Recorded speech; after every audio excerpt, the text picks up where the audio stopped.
Agora vamos dar espaço para falar da cafeicultura. O Brasil exportou aproximadamente 3 milhões de sacas de café em março. Esse número representa uma queda anual de 19%, com o reflexo da entre-safra, após as duas colheitas menores, os embarques também recuaram 22,8% se a gente for fazer o acumulado deste ano para quase 8 milhões e meio de sacas. Vamos repercutir este cenário com Márcio Cândido Ferreira, presidente do Conselho Deliberativo do Secafé. Olá, seja bem-vindo, boa noite. Oi, Fábio, boa noite, prazer estar aqui com vocês.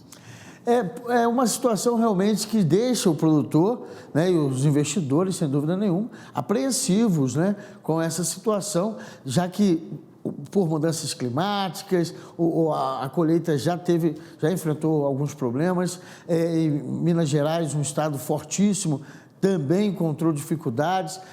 Tivemos geadas em outros locais que também prejudicaram a colheita. Como é que o Secafé, como é que o mercado tem enxergado essa situação?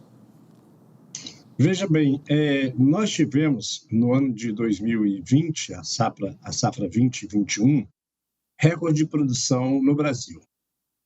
No ano de 2021 e 2022, a safra 21, 22, 22, 23, nós iniciamos 2021 com uma estiagem longa e, posteriormente, no mês de julho de 2021, nós tivemos a maior geada desde 1994, até então 27 anos atrás, que afetou substancialmente a produção brasileira de arábica nas regiões do Cerrado, Mogiana, Paulista, Cerrado Mineiro e sul de Minas, o que fez com que os volumes aí afetados impactassem a disponibilidade de café arábica, principalmente no ano de 2021 e mais substancialmente 2022 e primeiro semestre agora de 2023, já que neste momento nós não contamos mais com aquele colchão gerado pela safra recorde de 2020.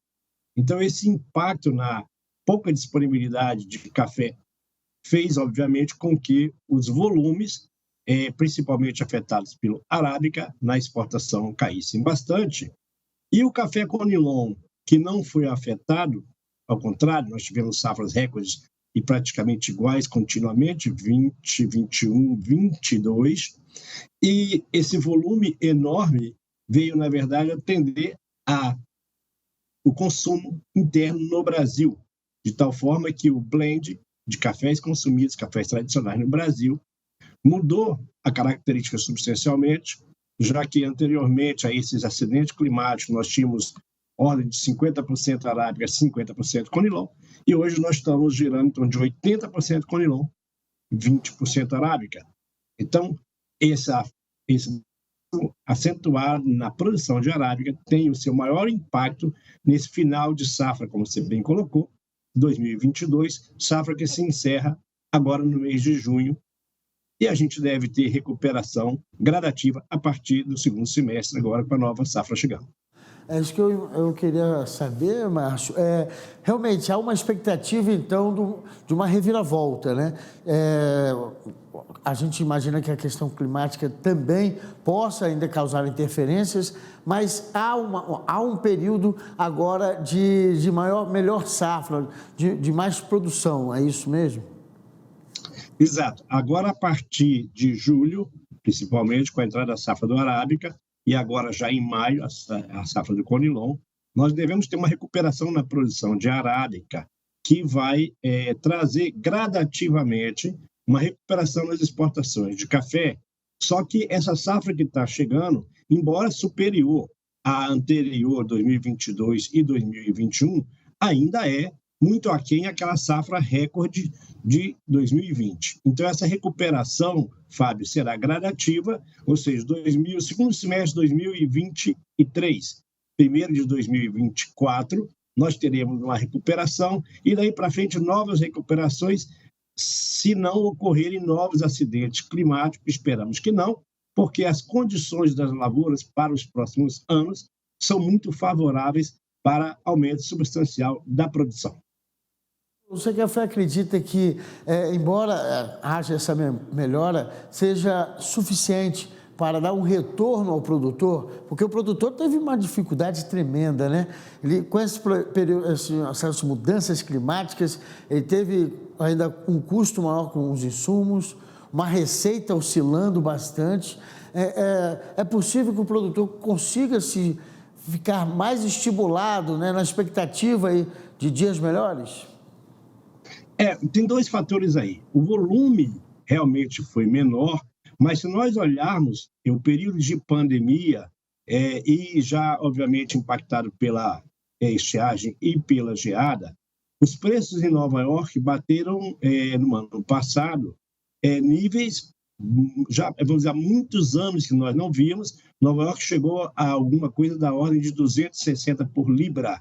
Hoje nós estamos com a recuperação já boa em 190, caiu daqueles 260, 220, veio para 170, chegou a bater 145 recentemente em janeiro e agora voltou para 190, ou seja, teve uma recuperação da ordem de $50 se nós olharmos janeiro para cá. Ainda aquém daqueles preços que nós vimos em 2022, lembrando que em 2022 nós tivemos uma combinação de bolsa com nível muito alto, e também dólar muito favorável, o dólar chegou a 5,60, 5,70, 5,40, e hoje nós estamos com dólar de 4,92 no valor de hoje. Então, os preços praticados internamente para o café arábica, da ordem de R$ 1.100, vamos dizer, aproximadamente hoje, para uma bica corrida no sul de Minas, e R$ 670 para o Conilon, não são aqueles preços maravilhosos recordes do ano passado, mas ainda são bem superiores ao quadro que nós vimos no final de 2019, quando o arábica era somente R$ 600 e o Conilon era R$ 350. Márcio, eu confesso que cheguei a pensar que estaria diminuindo o consumo de café.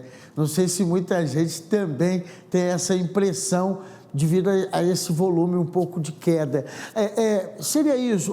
Vocês enxergam que o consumo de café diminuiu ou não? Apenas realmente houve esse período de entre-safra?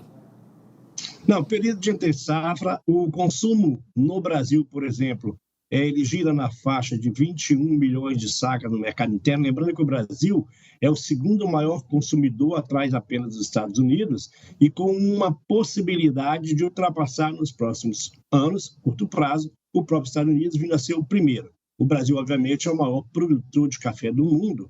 E o consumo lá fora, ele sofre alguns impactos, sim, em função no quadro econômico, uma vez que você tem inflação que, por exemplo, você pega aí Reino Unido, nós temos inflação no Reino Unido, uma coisa que nós jamais vimos, em torno de 10%, Estados Unidos 5%. Então, essas inflações altas nesses países, em vários continente europeu, na própria Ásia, nos Estados Unidos, essa inflação, obviamente, ela é algo que o estrangeiro residente nesses países, eles não estão habituados, não é como um Brasil, como uma América do Sul, América Latina, que vive um quadro inflacionário durante um longo prazo. E esses impactos lá fora, eles, obviamente, de alguma forma, afetam o consumo, sim, mas não substancialmente.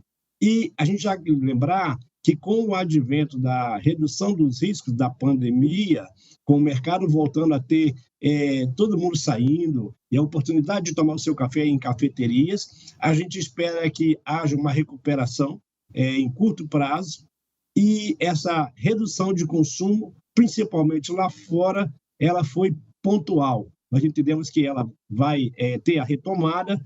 Há um dado muito interessante aí das exportações brasileiras para a China, é uma coisa que nós temos que observar, porque as exportações para a China nesse trimestre, elas representam mais de 100% sobre o trimestre anterior. E a gente sabe que qualquer aceleradazinha em consumo que nós tivermos na China vai demandar aumento de produção, e quem pode atender isso é principalmente o Brasil. As outras origens não têm a mesma capacidade de produzir muito mais do que já produzem. Elas estão praticamente num teto há bastante tempo, principalmente Vietnã e Colômbia, os principais produtores de robusta e de arábica atrás do Brasil. É verdade. Agora, Márcio, vamos subir esses números e o ânimo também, porque os cafés diferenciados têm feito realmente a diferença, né? A procura tem sido maior. Quando o senhor falou a questão do consumo em cafeterias, imagino que eles sejam protagonistas, né? São cafés diferenciados, com certificados, com qualidade bem superior. Eles mostram um aumento aqui nas exportações, né? Exato. Tanto no Arábica quanto no Conilon, a qualidade ela é indicativo de maior aceitação por parte do consumidor final, no exterior e aqui. E esse aumento de qualidade, ele faz o preço. E hoje, o que o mercado mundial pede é até mais demanda, é café, principalmente, além da qualidade, com sustentabilidade, respeito ao meio ambiente, respeito às práticas legais, café com muito compromisso social e café num conceito de diferenciado, combinando qualidade com sustentabilidade. Isso, obviamente, quem mais tem condição de entregar essa demanda é o Brasil, que está muito mais avançado nas questões ambientais, sociais e trabalhistas do que as outras origens. E com isso é um desafio enorme as demandas que existem por parte da Europa, que compra 50% do café que a gente exporta, depois dos Estados Unidos, que compra também um volume substancial, mas esses desafios certamente serão oportunidades que o Brasil não perderá, respondendo com iniciativas de sustentabilidade, carbono negativo e muita qualidade. Uma última perguntinha, Márcio, mas fazendo uma pesquisa rápida pela internet, vi que uma pesquisa aí durou até 5 anos, fazendo levantamentos, né, os balanços e tal, e mostrou que a cafeicultura brasileira teria que ter um maior investimento em tecnologia. Era necessário investir mais nesse ramo para que as colheitas pudessem, em pequenos espaços, pudessem produzir mais. Isso daria vamos dizer assim, daria um gás a mais aí para o setor. E outro detalhe é que eu vi também que a Embrapa e uma universidade, se eu não me engano, em Minas Gerais, já plantou mudas com essa pegada mais sustentável, né? A descarbonização, mostrando que é preciso mudar, é preciso investir mais nessa questão da tecnologia. O senhor enxerga dessa forma também, que essa pode ser um diferencial para o futuro da cafeicultura? E uma outra perguntinha, quanto tempo dura uma planta de café? É possível que ela perdure aí, ela continue dando frutos em 10 anos, 20 anos? Veja bem, muito boa a sua colocação, porque, na verdade, Fábio, o Brasil ele já vamos dizer assim, liderança máxima em relação a essa questão de ciência, tecnologia e incrementos. Hoje, o Brasil, ele cada vez mais aumenta a produtividade. Vou te dar, por exemplo, o caso singular do estado do Espírito Santo. O Espírito Santo ocupa 0,5% da região geográfica de Brasil e produz 30% de todo o café produzido no Brasil. A produtividade, hoje, inclusive, eu tive um evento importante com Jaguaré, que é um dos principais municípios produtores do Espírito Santo. A produtividade aqui chega a alcançar, no Espírito Santo, algo da ordem de mais de 100, 150 sacas por hectare, outros em 80, outros em 60, que é considerado uma média boa. Por outro lado, você tem ainda propriedades que produzem 20 sacos por hectare, 30 sacos por hectare. No próprio Conilon, por exemplo, o é muito maior do que o Arábica. E aqui a característica principal é a produção de Conilon. Mas a ocupação de área é menor. O Brasil, nos últimos 50 anos, reduziu a área pela metade e triplicou a produção. Obviamente que com novas variedades, fruto de ciência, tecnologia, essas novas variedades elas têm essa pegada de, além de elas terem mais produtividade, consequentemente demandando menor área, elas também têm mais resistência às intempéries, no caso principalmente de seca, ou algumas doenças, e ao mesmo tempo eles vêm cada vez mais com variedades que têm mais qualidade.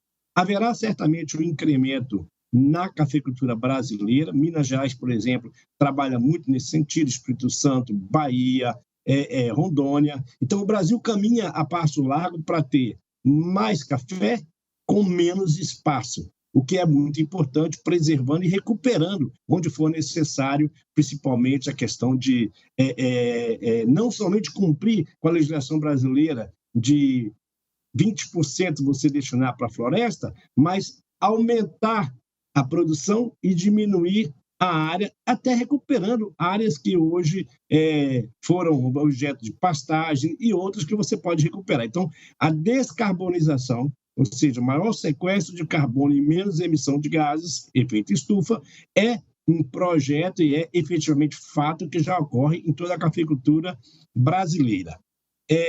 Com relação a essa questão da própria Embrapa, as pesquisas que eles fazem e os incrementos que existem em vários, é muito importante todas essas instituições, cada uma nos seus estados produtores, e a contribuição deles para a cafeicultura brasileira é muito grande. Eu vou mais além. Eu vou dizer que o que está sendo feito e o que continuará sendo feito, melhoria contínua no Brasil, na pegada servirá de base para que outras origens também caminhem na mesma direção, porque nós queremos um planeta bom, não é só o Brasil com condições favoráveis em relação ao meio ambiente, mas o planeta como um todo, né?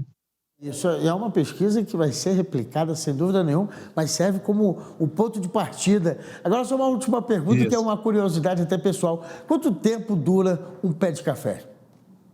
Sim, você tinha perguntado. Isso depende muito, obviamente, dos tratos que você faz, os cuidados que você tem, mas, via de regra, o pé de café ele dura, eu te diria, a pé de café que tem mais de 20 anos. Mas, olhando a questão de custo-benefício, você tem aí tranquilamente pelo menos 10 anos, 12 anos, em que você consegue ter da mesma planta uma resposta. Quando essa produtividade começa a cair, aí o produtor é incentivado a trocar até por novas variedades. Mas o café ele tem uma característica em que você tem muito aquela questão da recepa. Ou seja, quando você faz a recepa, você vai ter uma safra, obviamente, futura menor, e a planta vai revigorada, voltar a produzir bastante. É interessante que esse material, o próprio material da colheita, ele hoje não pode, de nenhuma forma, desde que ele é utilizado na propriedade como um adubo orgânico e que protege também, quando você tem chuvas, você evita da água simplesmente sair e se escapar. E hoje a preocupação do produtor no Brasil inteiro, Fábio, é manter o máximo de água preservada fruto da chuva, para que em condições de estiagem, essa água, uma vez devidamente colocada em represas, em locais que você tem destinados para aquilo dentro da própria propriedade, ou seja, uma pequena represa na propriedade, propiciar uma irrigação, uma qualidade melhor e mais vida útil para a planta, beneficiando também o meio ambiente. Bastante, né, a nossa produção da cafeicultura e que a gente consiga reverter logo esses números para nosso conforto, né, de comercial, e também a gente poder degustar sempre um bom cafezinho na mesa. Muito obrigado, Márcio Cândido Ferreira, que é presidente do Conselho Deliberativo do Secafé, pela entrevista, pelo bate-papo. Muito obrigado, boa noite. Eu que agradeço e quero deixar aqui, parabenizar os nossos produtores. Eles são a razão do nosso sucesso. E o nosso papel Secafé é trabalhar para que o produtor receba a melhor remuneração possível. E eu só queria completar para você. O Brasil, hoje, ele traz para o produtor, no Arábica, 86% daquilo que é gerado na exportação. Tirando todos os insumos, todos os custos, 86% vai para o produtor. E no Conilon, 93%. Enquanto que no mundo, infelizmente, produtores recebem menos de 50%. Parabéns, produtor, e esse vai ser o nosso trabalho contínuo, melhor remuneração para eles. A gente vai estar sempre acompanhando o mercado. Muito obrigado. Tá bom? Um grande abraço, prazer estar com vocês. Abraço.